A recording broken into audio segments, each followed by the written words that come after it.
Burung cendrawasih disebut juga sebagai burung surga. Burung yang menjadi maskot Papua ini memiliki warna bulu yang indah. Bahkan kabarnya karena keindahannya itu juga burung ini jarang turun ke tanah. Lebih sering terbang dan hinggap di dahan pohon. Warna bulu cendrawasih yang mencolok biasanya merupakan kombinasi beberapa warna seperti hitam, coklat, oranye, kuning, putih, biru, merah, hijau, dan ungu.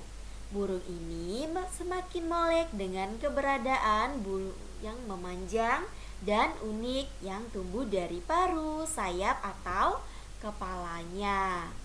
Warna yang bermacam-macam menjadi salah satu penanda untuk mengelompokkan jenis mereka. Habitat aslinya di hutan-hutan lebat yang umumnya terletak di daerah dataran rendah dan hanya dapat ditemukan di Indonesia bagian timur.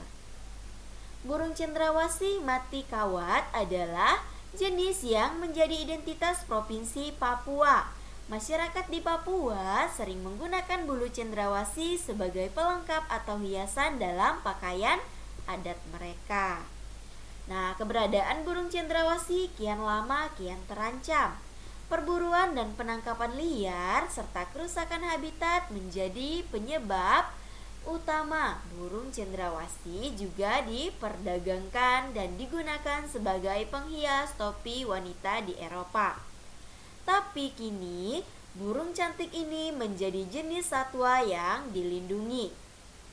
Beberapa jenis cendrawasih yang masuk dalam daftar dilindungi antara lain cendrawasih kuning, kecil, cendrawasih botak, cendrawasih raja, cendrawasih tua, dan cendrawasih merah.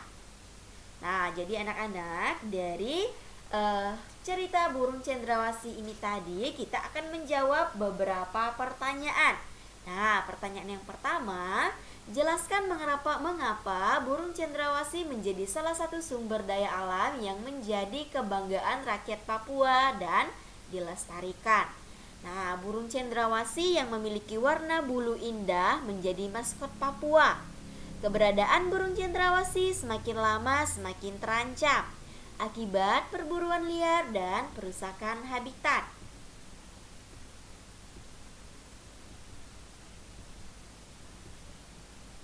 Keberadaan burung cendrawasih kian lama kian terancam. Apa yang menyebabkan hal tersebut terjadi? Perburuan liar, perusakan habitat, dan perdagangan bulu burung cendrawasih sebagai penghias topi. Apa yang bisa dilakukan untuk menjaga kelestarian burung cendrawasih? Tidak merusak habitat dan tidak memburu. Bagaimana kaitan antara perilaku manusia dengan kelangkaan burung cendrawasih? Deskripsikan. Perilaku manusia yang buruk menjadi faktor langkanya burung cendrawasih. Harga bulunya yang mahal membuat manusia-manusia tidak bertanggung jawab memburu cendrawasih untuk dijual. Bagaimana pendapatmu tentang perilaku manusia tersebut? Perilaku tersebut tidak boleh dicontoh. Sesama makhluk hidup, manusia seharusnya melindungi keberadaan burung cendrawasih, bukan malah memburunya untuk dijual. Apa akibatnya jika burung cendrawasih punah? Keberagaman cendrawasih satwa Indonesia akan berkurang. Generasi yang akan datang hanya bisa menyaksikan keindahan burung cendrawasih melalui gambar atau foto saja. Apa saranmu agar kelestarian burung cendrawasih tetap terjaga? Semua manusia harus memiliki kesadaran bahwa keberadaan burung cendrawasih sudah langka. Memberi hukuman maksimal kepada pelaku pemburu burung cendrawasih.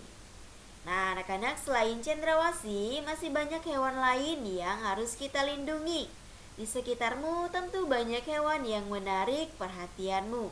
Ayo kita pelajari lebih lanjut mengenai banyak hewan-hewan di sekitarmu.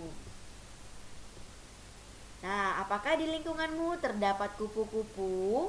Bacalah teks berikut untuk menambah pengetahuanmu tentang kupu-kupu. Nah, kita diajak untuk membaca tentang kupu-kupu. Nah, anak-anak bisa buka buku LKS-nya.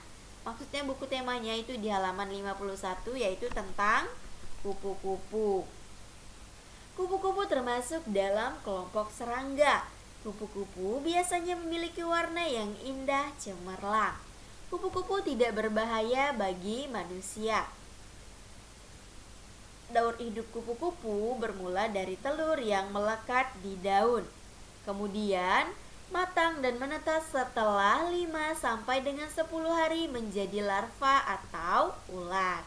Nah, ini adalah contoh proses di mana ya dari larva itu menjadi, nah perhatikan, menjadi larva ya.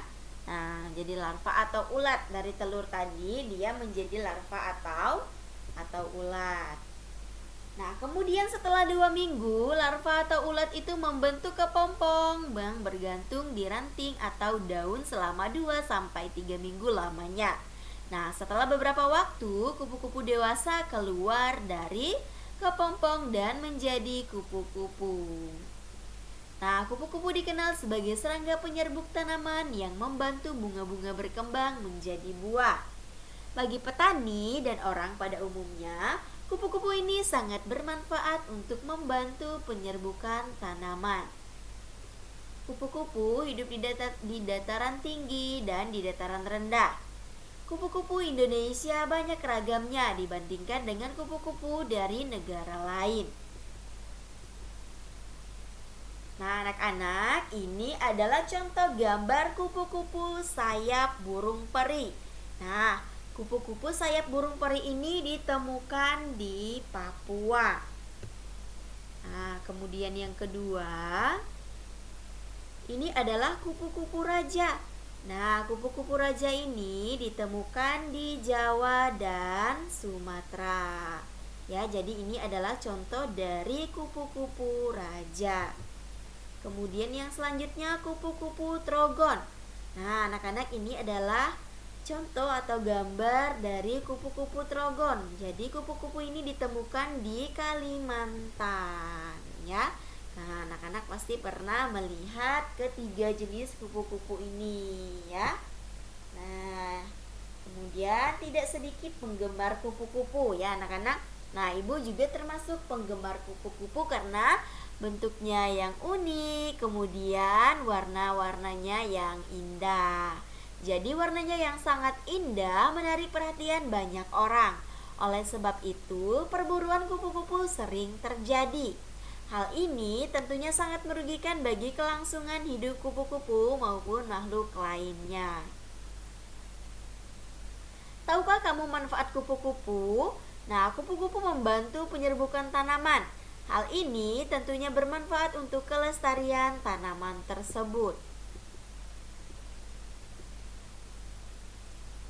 Nah, kemudian di sini ada beberapa pertanyaan anak-anak. Kita akan menjawab beberapa pertanyaan tentang cerita kupu-kupu tadi. Nah, pertanyaan yang pertama, apa akibatnya apabila kupu-kupu punah? Nah, kelestarian tanaman akan terganggu karena berkurangnya hewan yang membantu penyerbukan tanaman. Kemudian yang kedua, apa yang bisa kamu lakukan untuk melindungi kupu-kupu? Nah, tidak menangkap kupu-kupu hanya untuk hiasan. Itu yang bisa kita lakukan.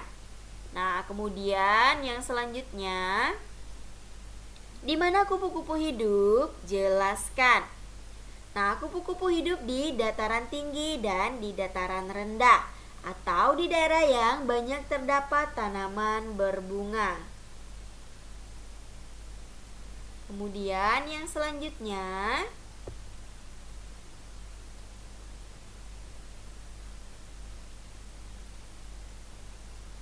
nah, kamu telah mengetahui tentang manfaat penting hewan bagi keseimbangan lingkungan. Nah, anak-anak, ini adalah tugas kalian di rumah ya.